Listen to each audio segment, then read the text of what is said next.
Hey guys, it's Mike Monty, one half of Long Island's number one pro wrestling broadcast. And we want to reach out to all the fans out there who have supported our show to say thank you. Thank you for making 2021 one of our best years. And one of our best years was because of Anchor. Anchor, the way that you can have your voice heard. You can be just like us. Record your own podcast. Use the Anchor tools to edit your podcast. Use it on a phone. Use it on your computer. It's everything you need to make a podcast in one place. And best of all with Anchor, they're totally free. So be just like Long Island's number one pro wrestling broadcast, Monty and the Pharaoh. We're looking together for a great 2022. We've got huge guests coming on board. Oh, yeah. You probably wonder why Jimmy's not here right now. Well, he's prepping for one of the best interviews we're about to have, and we're going to surprise someone with. So hang aboard with us, and don't forget, be like us and use Anchor. Hi, it's Josh from Under the Table Hot Sauce. I'm here with my friend, the star of the show, Jimmy Farrow. Yeah, what's up, JB? Nah, nothing. It's been a hot summer, and for all your barbecue needs, you can go to underthetablehotsauce.com. 13 unique flavors to choose from, created and bottled in a Long Island kitchen. Underthetablehotsauce.com. Let's go chow, JB. Let's do it. All the flavor, twice the burn.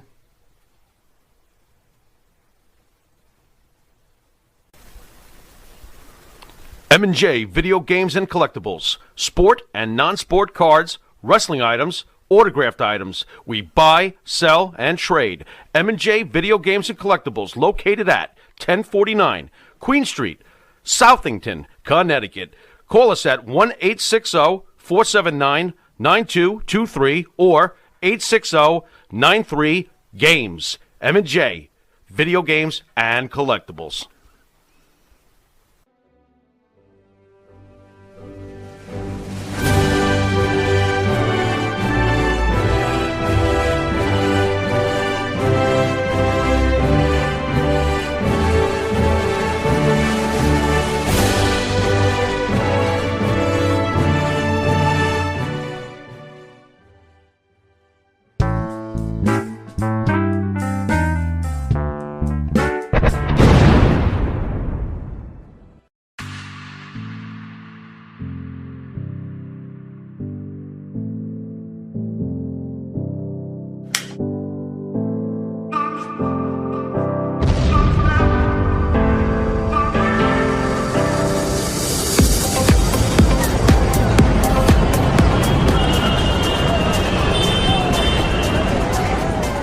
Dino Luzzi Energy Drink. Yeah, it's that good.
Ladies and gentlemen, we are back with episode 4 of The King's Bodyguard with your host, Grandmaster Dave Hebler. So we left off episode 3 talking about Elvis the Giver. So Dave, continue where you left off at, man. You were saying Elvis would buy you 6 pieces of clothes, 6 suits, cars, jewelry. He was just that type of guy. He took care of the people in his inner circle. And you were saying that's a pretty safe bet that he took care of you. If you were in his inner circle, you were taken care of. Oh yeah. He you know, I hardly know where to start. Mm-hmm. You know, but it all ties in with you know, Elvis the person, what he really was like. And I think in our first session, I talked a little bit about Elvis the person, with the story about him giving me the second car, the Lincoln. And but the follow-up on that was, and I'll jump into that at that point in time, which is kind of gives you the idea of what Elvis the person was like. It was a couple of months after he had given me that second car, the Lincoln. By the way, that car is on display at Graceland right now, today. It's the purple Lincoln. So when y'all go there, say hi to my car, okay? Well, in any event, we're sitting around in his bedroom. Actually, we're sitting on his bed, on the edge of the bed. And we're talking, just chatting away, enjoying each other's company, just having a good time, talking about this, that, and the other thing, talking about girls. We talked about girls a lot, by the way. And for some reason, I just asked Elvis out of the top of my head. I says, Elvis, have you got any idea at all about how many vehicles that you have bought and given away in the last, I don't know, couple of years? And he said, no, and I don't care either. He said, hang on, I want to show you something. So he goes away and he comes back and he hands me a check made out to him in the amount of $100,000. Whew. This is, you know, 1974. We're talking $100,000. Wow. And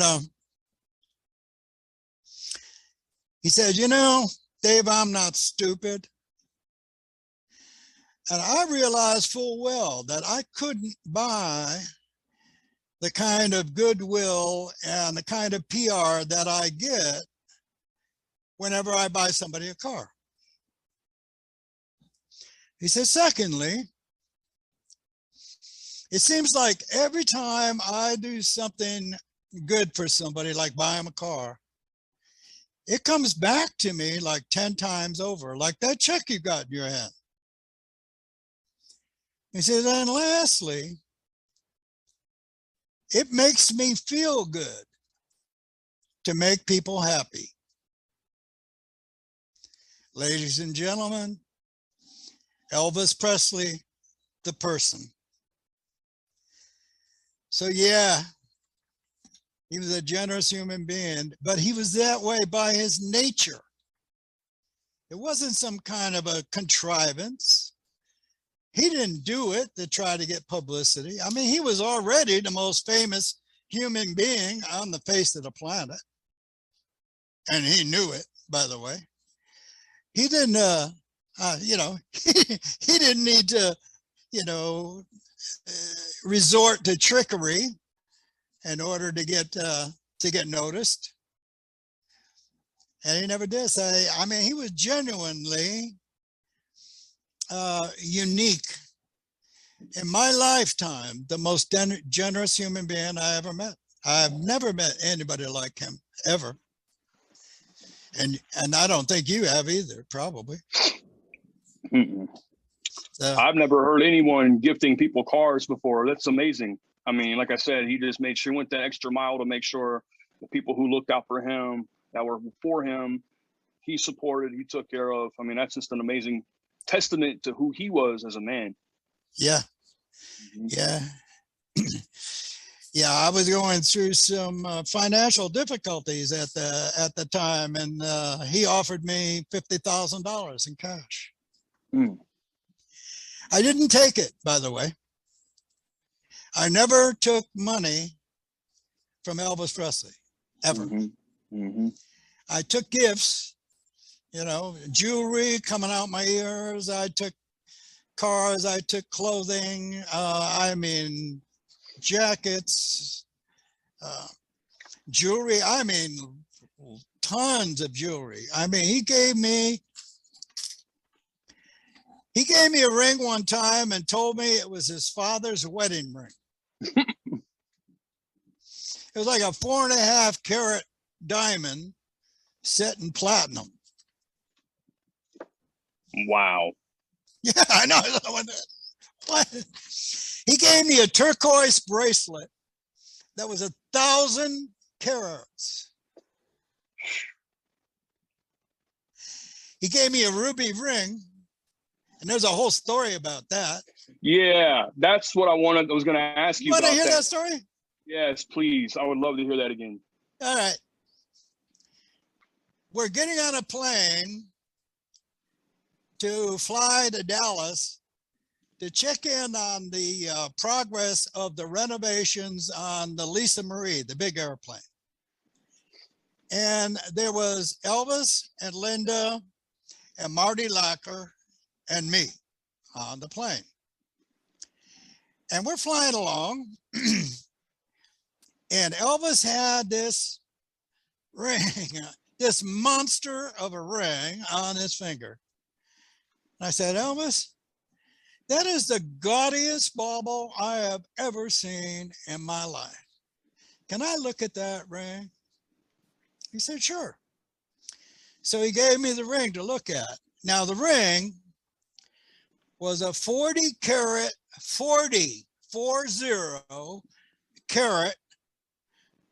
natural star ruby, surrounded by 14 diamonds, 14 diamonds, all set in 18 karat gold. The ring weighed close to 5 ounces. I mean, it was heavy. So I put the ring on to try it on. And you're not old enough to remember, there used to be a comic book series of a guy called the Phantom. And he was like Batman. But he had this ring with a skull and crossbones on it. And he would punch the bad guys in the forehead and would leave that skull and crossbones impression in the guy's forehead. And that's the thought that went through my mind when I put that ring on. And I'm going, wow, boy, I tell you what, you hit somebody with this and you will really leave a dent, you know, right? And Elvis started laughing. He said, look at this fool. And I said, oh, so I took off the ring and I give it back to him, you know, right? And when I went to give it back to him, I dropped it on the floor. Boom, bam. I went, oh, geez. So then, so Elvis says, look at this fool. He's got a $50,000 ring on and he wants to hit somebody with it. And then he throws it on the damn floor. He said, just keep it. I said, what? He said, yeah, keep it. It's yours. I said, no, Elvis. He said, no, man, you keep it. I want you to have it. Here's the deal, though. You can sell that ring if you want to. Do anything you want with it. The only thing I don't want you to do, that as long as you own it, you're the only one that ever wears it. that was the condition. I said, sure. And sure enough, that was it. I wore that ring. After Elvis, I became a dealer in various casinos in all around Nevada, Reno and Tahoe and Laughlin and Carson City and Minden. In fact, I spent 15 years as a dealer and a pit boss in the casino business. And while I was a dealer, I would wear that ring. Now, here I am dealing cards. And the conversation would start and the tokes would start coming in. Boy, that was a toke making machine.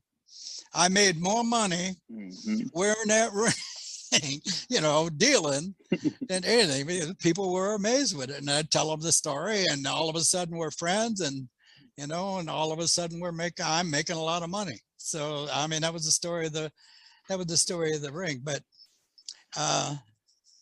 it was pretty amazing. So I actually have a question that I've never asked you before, Dave, since I've known you, and this is interesting to me to find out. You always do this to me. Yeah, I know, right? Yeah, in front of a million people. Yeah, no, so this is spontaneous on the spot, man. When you guys did bodyguard work, security work, what have you for Elvis, was there like a formation you guys always went in, or was it a different formation every time? Like, was there a structure, like, say, for example, you would be in the back, Sonny would be in the front, Red would be on the side. Was there a formation like that, or was it always just different every time? It was fairly similar every time, but, you know, it would change. We didn't really care if Red was over here and I was over here, or vice versa, or anything like that, you know. Okay. We had the whole pattern down pretty pat, you know, how we would do it. It was the secret that we learned when bodyguarding Elvis is this: don't stop. Just keep going. Of course, that worked 100% of the time until those times when Elvis decided to stop. Then it got crazy. Yeah, because he would attract a crowd. And he didn't mind walking in the middle of them either. You know, and for a security person, from a security perspective, that was the worst thing that you could do. You never allow your client, you know, to get into that kind of a situation. He did it with regularity. All the time. So what would you guys have to do if he did that? Like, he broke away and went into the crowd his separate way. What was your guys' response to situations like that? I would just get over and get next to him. You know, so that I could intercede quickly if somebody made a move. Sometimes they did do too, but they normally just wanted to hug him, or, you know, get a scarf or get a kiss or do something, you know, whatever. Okay. That was my question for the day. Okay. That's kind of interesting. Nobody ever asked him. Thank you. Oh yeah, no. So, I mean, I know, like, you received a lot of questions from fans over the years, man. And I know you've got some really interesting ones to share. What are some of the more interesting questions you've received about Elvis? Like, what are some of the more interesting to you? That's not the same old rehashed questions. Because I'm imagining over the years, you've been asked the same thing probably a lot of times as well. Yeah, they often fit into categories. You know, there'll be a lot of questions about the same subject. Which I can answer, you know, with the same answer for all of them. But I try to treat each one of them individually, even though I've heard that kind of a question before. So, because they always have a different one is, sometimes they're just like, the answer is yes, or the answer is no. I mean, so here's one of those questions to give you an idea. Mhm. This guy's name is Graham, and Graham says, first off, thank you for keeping Elvis safe and being a loyal friend. Mhm. My question is, did Elvis ever take yourself or any of the guys back to Tupelo to the house where he grew up? And if so, when was this? And was this the first or the last time? Hello, Graham. Speaking personally, Elvis never took me to Tupelo, and I have never been there in my life. That's the answer to that one.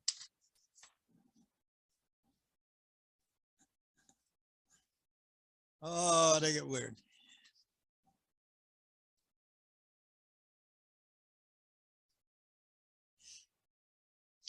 Sometimes they don't make sense, and they're kind of like off the topic.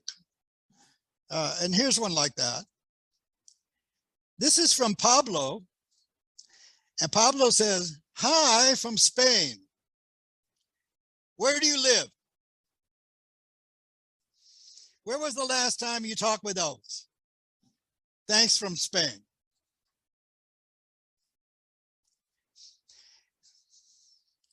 Hi, Pablo. I live in Texas. Last time I talked with Elvis is the day before I was fired.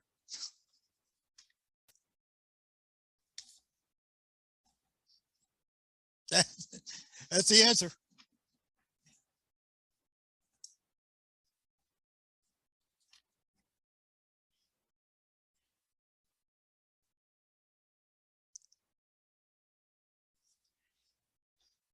Well, here's another one of those long-winded ones.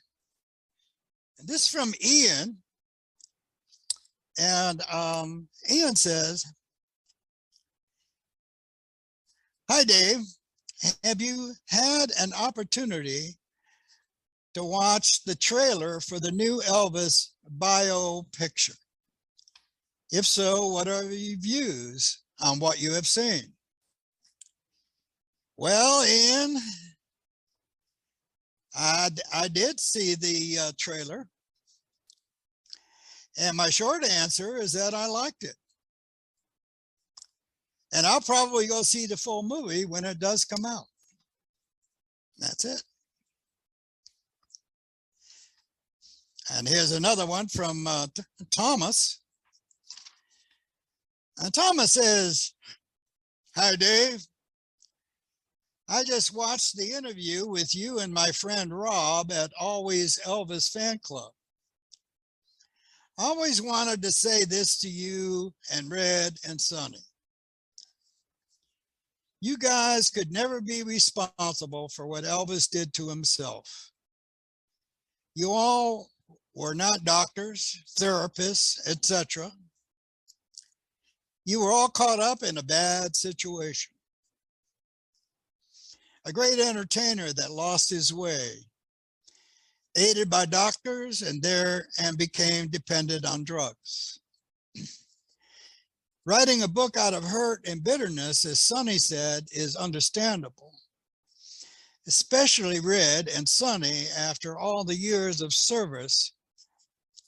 People keep forgetting that Elvis is gone for the very reason you guys wrote about and tried to help him with. His drug dependence, as you said.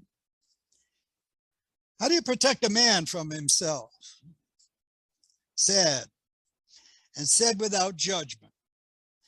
A shame Elvis could not have conquered this. No doubt you guys tried. All the best, Tommy. Well, you know, Tommy, I would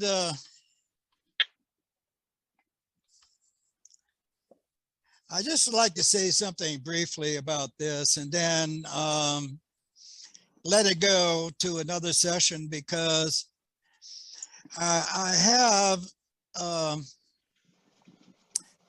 a whole lot to say about the drug thing.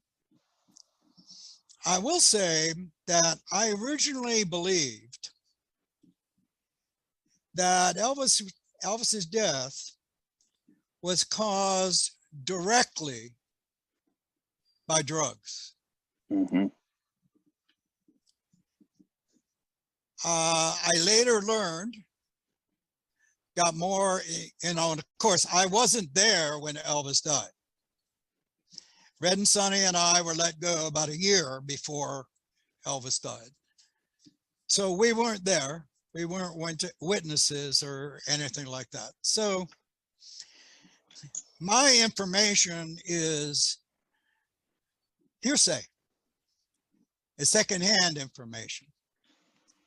But it's pretty good information because it comes from the guys that were there when the episode took place, when Elvis actually died. And to repeat, I originally thought when we wrote the book, actually, that Elvis's death was caused primarily by drugs. Information that I received later on caused me to change my mind. And I no longer believe that Elvis died as a result, a direct result of drugs. Rather, I believe that his drug dependence contributed to his physical condition, which led up to a massive heart attack. So I think drugs were a contributing factor in that whole period of time leading up until the actual episode that killed him. But was not the primary cause. And I was persuaded for a number of reasons. One of the reasons was that somebody pointed out to me that that Elvis died a violent death. You know, he almost bit his tongue in half. I mean, it was a violent death. And drug deaths aren't like that. People just like go to sleep and die, you know, from drug overdoses. So there is that factor. And testimony from people, doctors and scientists who know a whole lot more about that subject than I do, have all contributed to my belief today that drugs, that Elvis really had three kind of drug issues, if you will. I don't know how to describe it other than that. The issue one is that he legitimately had physical ailments, and he was prescribed medications for those particular physical ailments. That's totally legitimate. I mean, I take heart medications right now. You know, I have physical conditions that are that my doctors have prescribed, you know, certain drugs for me, which are all therapeutic and they all work. And that's fine. So that's one of the issues. Second issue was the drugs that were being set in by other doctors. Here you got Dr. Nick trying his best to help his patient. Mm-hmm. And all the while, drugs are coming in from other doctors. I remember Elvis was in the hospital from a drug reaction. And I was in the room next to him. And I intercepted a bottle of pills from another doctor. 1,000 pills. 1,000 pills from another doctor. How in the world is Dr. Nick supposed to get a handle on, caring for his patient when his patient is getting medications from other doctors that Dr. Nick knew nothing about? Crazy. Well, it's pretty safe to say that Elvis, because of his celebrity status and who he was, could pretty much fly into any city in the country, into any area, and have the doctor prescribe or overprescribe any type of medication he wanted at any time. Is that pretty safe to say? Yeah, he could get whatever he wanted, from wherever. And that was the third part. Then there's the third category, and this is the first time I'm bringing this up. I might even surprise you with this, Tim. The third issue that Elvis had was not with the prescription drugs, but with the feel-good drugs, like the Demerol and the cocaine and that kind of stuff.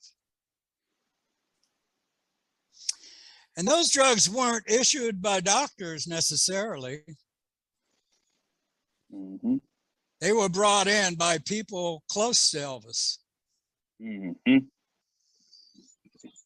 The enablers. People that were bringing in drugs, the feel-good drugs, in order to get a reward from Elvis, like a new car, stuff like that. To give you an example, his brother Ricky actually publicly stated that he was an enabler. He was one of the people bringing in all of those side drugs. But he wasn't the only one. I don't want to name names. I'm not really interested on a crusade, and I don't want to start a war with anybody or anything like that. But people need to know that the feel-good drugs were brought in people that were pretty close to Elvis. So that's the issue of the drug thing, as far as I'm concerned. There are other. Let me just add this. Pardon? I believe that you guys, you specifically, you, Red West and Sonny West, I believe you guys were fired because you guys were the only men around Elvis that would actually stand up and say what was right and what was wrong. In other words, you guys were not yes men. That's true. We did the best we could to try to help somebody that we cared for, somebody we loved, really, who we thought was killing themselves with all of these, extraneous drugs. And we wanted to stop that. We wanted to help him. We wanted him to realize what he was doing, not only to himself, but all of the people around him, with all of those drug things. And we're not doctors. We weren't doctors. We didn't know what to do. We just tried to do the best that we could with the situation that we had at the time. And we tried, and we failed. We tried, and we were fired. So we thought if we would make it all public, that would force him to realize that he had this problem, and maybe, just maybe, it would motivate him to get the kind of help, the kind of professional help that we felt he needed in order to get rid of that horrible dependence. And we were crucified for it. Crucified. Some of that still is around today. Not very much, but some of it's still there. People hating on me so bad that they say the most vilest things that they possibly can think of to attack me, and, you know, through their ignorance, I don't know, somehow try to hurt me. Doesn't work. Because for every nasty thing that comes my way, I get 10 more friends. So that's what it is, brother. Yeah. It's a lot easier looking outside than being part of something. And you were there, you were around it, you were part of that scene. And the thing is, you guys did everything in your power to try to save Elvis from Elvis. But nobody could save Elvis from Elvis, because your classic line is, how do you save a man from himself? How do you save anybody from themselves? You can't. It's impossible. You can't. I don't care how much you love somebody, how much you care about somebody. You can't save them from themselves. You cannot. Right. You cannot. Mm-hmm.